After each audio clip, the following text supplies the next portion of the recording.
Have you ever apologized, but didn't really mean it? You said the words. You felt a little regret, but deep down, nothing really changed. Now imagine the difference between regret and brokenness. Regret says, I hate the consequences. Brokenness says, I hate what this did to my relationship with God. David reached that place after crying for mercy, after asking to be washed, after praying for a clean heart, after longing for restored joy. He realized something powerful. Psalm 51 verse 17 says, The sacrifices of God are a broken spirit, a broken and contrite heart. O God, you will not despise. God is not impressed by performance. He responds to surrender. This is day 5 of our Psalm 51 prayer revival. Tonight, we are not pretending. We are surrendering. If you are ready for true surrender, type in the comments, Break me, Lord, and rebuild me.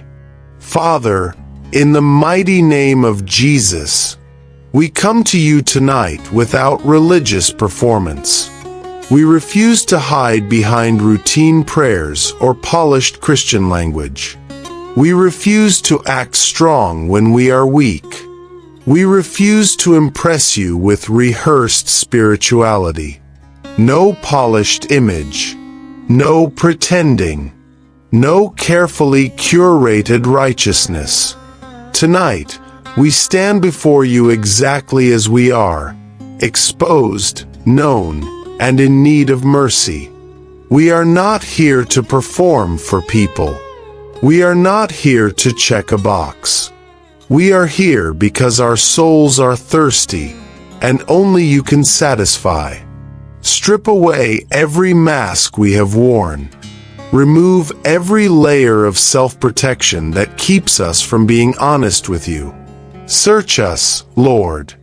We open the deepest rooms of our hearts and invite your light in.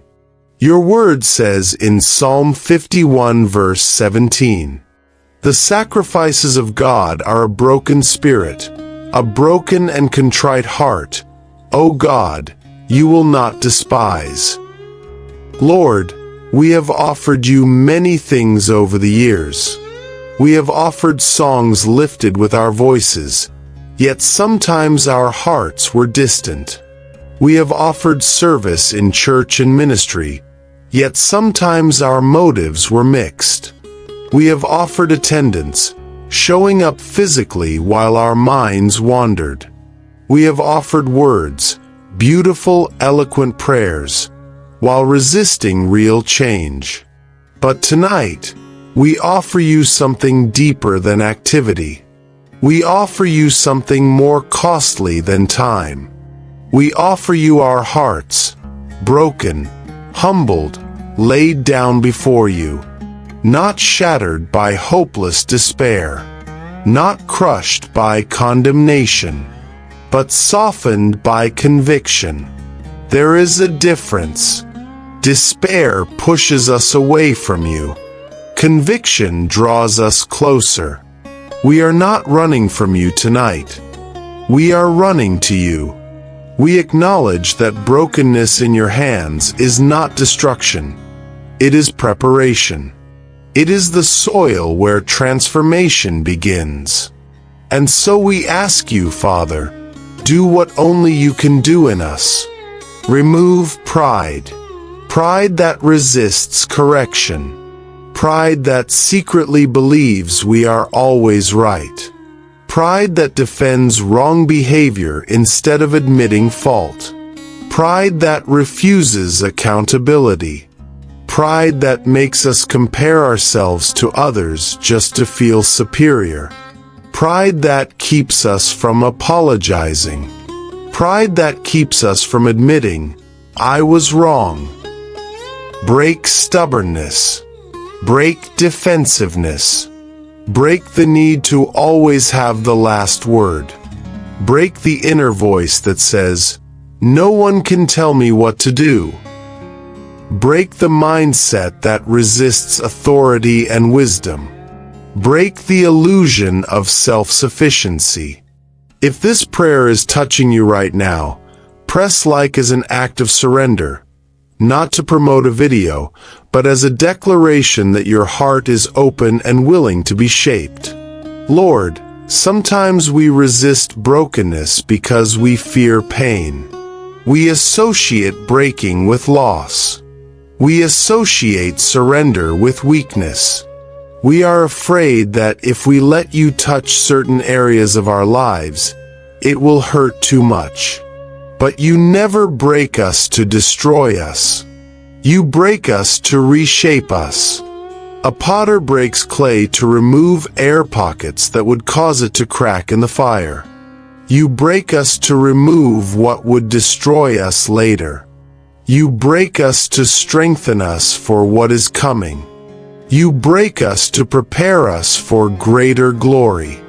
Break every area where ego has replaced humility. Break every area where self-will has replaced obedience. Break every area where we insist on control instead of trust. Some of us are exhausted because we are trying to control outcomes that belong in your hands.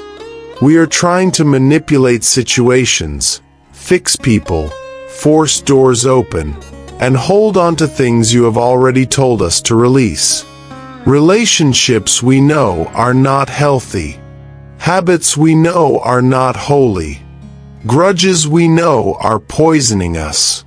Dreams that are not aligned with your will, but we cling to them because they feel safe. Tonight, we surrender fully, not partially, not halfway, fully. We lay it all down. We place every attachment, every hidden desire, every secret struggle at your feet. If there is unforgiveness in our hearts, expose it. If there is secret sin, convict us. If there is compromise, confront us. Do not allow us to become comfortable in areas you are calling us to change. Do not let conviction grow silent in our lives. Shake us if you must. Correct us if you must. But do not leave us unchanged. Lord, we do not want surface sorrow. We do not want emotional tears that fade tomorrow. We want transformation.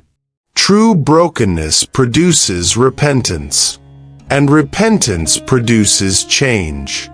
Let our repentance be visible in our decisions. Let it show in our conversations. Let it show in our habits. Let it show in the way we treat people. Give us godly sorrow, not emotional regret. Regret feels bad about consequences. Godly sorrow grieves because we have grieved you. Let our tears mean something. Let our prayers go beyond words. Let surrender become action. Father, create humility in us. Teach us to apologize quickly without excuses. Teach us to listen more than we speak. Teach us to respond gently instead of reacting harshly. Teach us to walk softly before you. Teach us to value your voice above our emotions. We do not want hardened hearts. We do not want dull conviction. We do not want numb consciences that ignore your prompting. Soften us again. Melt resistance. Melt pride. Melt self-sufficiency. Melt the cold places within us that formed over years of disappointment and pain. Lord, some of us built walls because we were hurt. We hardened ourselves to survive betrayal. We toughened our hearts after rejection. We learned to say, "I don't care," when we actually cared deeply. We shut down emotionally to avoid being wounded again. But now that hardness is blocking your voice.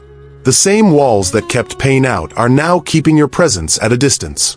Break the walls, not to shame us, not to embarrass us, but to free us. Free us from emotional captivity. Free us from bitterness disguised as strength. Free us from isolation disguised as independence. You said you will not despise a broken and contrite heart. So tonight, we come broken, but hopeful. We come humbled, but confident in your mercy. We trust that you receive us. We trust that you are near to us. We trust that surrender is not the end. It is the beginning of renewal. We surrender control of our future. We surrender control of outcomes. We surrender control of how things look to other people. We surrender our reputation. We surrender our timelines. We surrender our expectations. Your will over ours.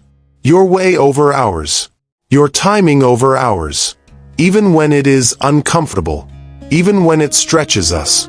Even when it requires patience. And as we surrender tonight, prepare us for tomorrow. Prepare our hearts for deeper intimacy. Because tomorrow's theme is not casual, it is deeply intimate. Do not cast me away. We will pray for closeness, for nearness, for the presence of God to remain in our lives. We will pray not just for blessings, but for abiding presence. Not just for breakthroughs, but for relationship. If you are committed to finishing all 7 days, subscribe now. Turn on notifications. Do not stop at surrender. Do not stop at emotion. Do not stop halfway. Because revival does not begin with noise. It begins with brokenness. And when brokenness meets grace, transformation is inevitable.